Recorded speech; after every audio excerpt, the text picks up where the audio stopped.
Welcome back. So, I just finished up a series on team histories, right? And I've done that a couple of times over. I'm mildly surprised I had not done a history of the Kansas City Scouts. However, the Scouts weren't in the league that long, they were in the league for 2 years. There was no point during those 2 years that Kansas City looked like a playoff team, like they were going to be anywhere near a playoff team. But it is interesting in that Kansas City and Washington came in together. Washington had 8 wins their first year, Kansas City had 15. So things started out better for Kansas City than they did for Washington. The difference really is that Washington had some money backing them up, Kansas City did not. Kansas City had an ownership group that was losing a ton of money, so this team was doomed from the beginning. But the NHL goes from 6 teams to 18 in less than a decade. So when I hear about expansion being too fast, like when I make a remark about, hey, they could go beyond 32, it's no, they've already had enough expansion. 2 teams in decades. So, well, I mean, Vegas and Seattle separated by about 5 years, but still, my point stands that the NHL hasn't been shy about expansion in the past. So if there was some serious money to be made or whatever, I wouldn't put it past them. That being said, this was kind of the ultimate example of that. Now, it's also to be said, too, that the NHL probably learned their lesson from this franchise being a disaster. It's not like it went to Colorado and the Rockies got a lot better. 74-75, 80 games, 15 wins, 54 losses, 11 ties, 41 points. That's a disastrous season, but they're an expansion team. 15 wins for an expansion team isn't awful. 184 goals scored, 328 goals against. That's not great. That's just admittedly not great. Now, 75-76, their numbers get worse. They actually finished 12, 56, and 12. They had 36 points that second season, 190 goals for, and 351 goals against. So, again, the same expansion year as the Caps. They started out bad. I know, you're all surprised. They started off 0-8-1. They were 10 games into their existence as an NHL team before they won a game.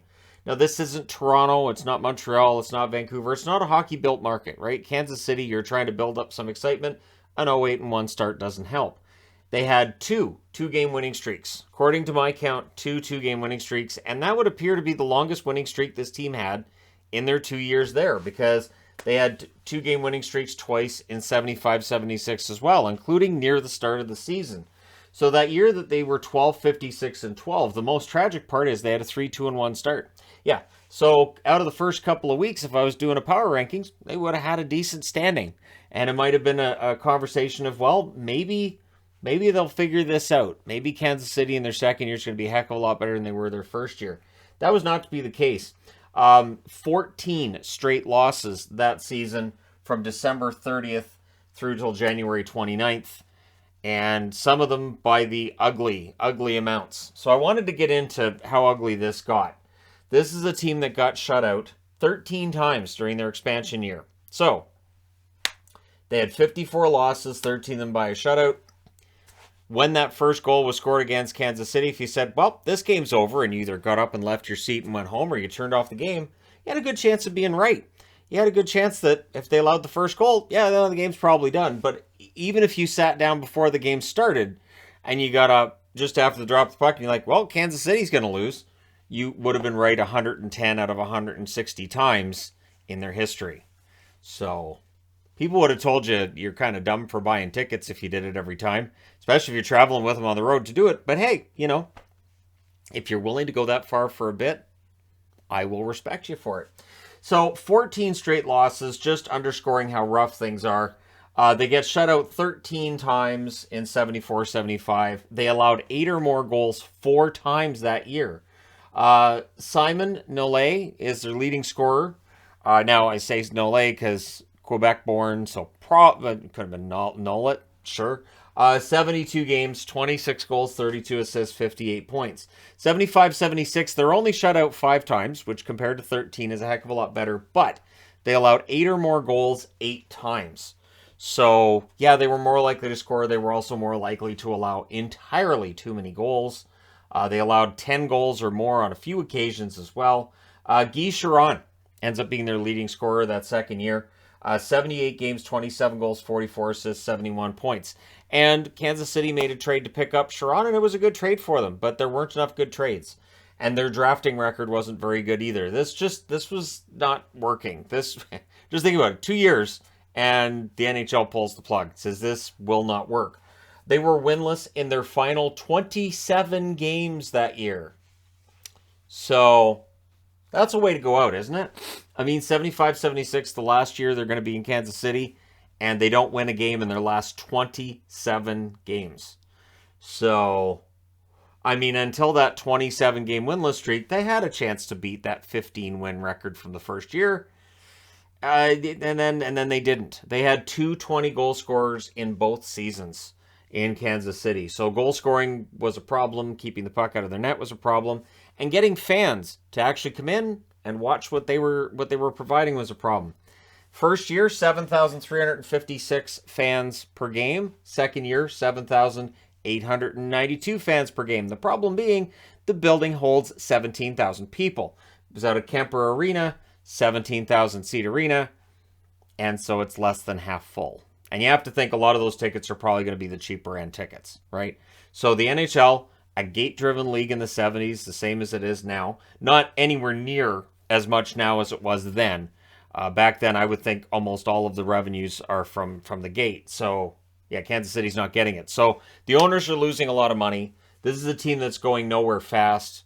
The general managing that's been done has not been good enough. Sid Abel was the GM that first year.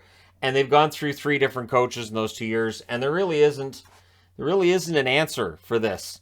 I don't think that if they had kept the team in Kansas City, things would have got remarkably better after that. The one question I've always had is, so July 26, 1976, the team is sold to Jack Vickers, who moves the team to Denver. The Colorado Rockies were pretty darn near as much of a disaster as Kansas City was.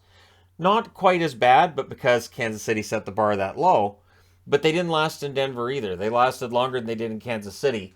I do wonder if the idea of going to Kansas City gets scuttled by how poorly things went during the 2-year period that they had the scouts. And, of course, you look at the NHL having got back to Atlanta. It didn't work the second time out either. Any idea that maybe Kansas City at some point could support an NHL team, I think gets undermined by this experience with the scouts, as well as the last time the NHL did that second time back. Minnesota, to me, doesn't count. I know people are going to say Minnesota. To me, it doesn't count. It's the state of hockey. That was ownership mistakes with the Minnesota North Stars.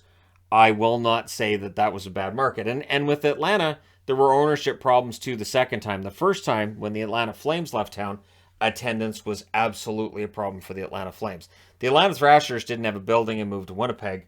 Kansas City, they have a building. They can't fill it. They moved to Denver. It doesn't work in Denver. And, of course, the Rockies end up with the Avalanche. But I don't think Kansas City is going to end up getting another NHL team. I think it would have happened already because they've had an NHL level, and I say level because by all intents and purposes, it really is NHL level in terms of an arena. But there hasn't been an ownership push to get anything there for a long time. There's been casual discussions of putting another team in Kansas City. Just has never come to fruition. So that's probably the only Kansas City team we're going to see in the NHL. And part of the reason I'm going to do this video today is because we're going to see this striping scheme and all these colors being worn on a reverse retro this year by the New Jersey Devils, who finally are acknowledging their past with Kansas City and New Jersey with a throwback, and with Colorado with a throwback. But yeah, I think that's probably as close as it's going to get. Maybe at some point in time you see the New Jersey Devils take that reverse retro, use it as an alternate, and the NHL gives a game to Kansas City. That's as close as I could see it happening. But there you go.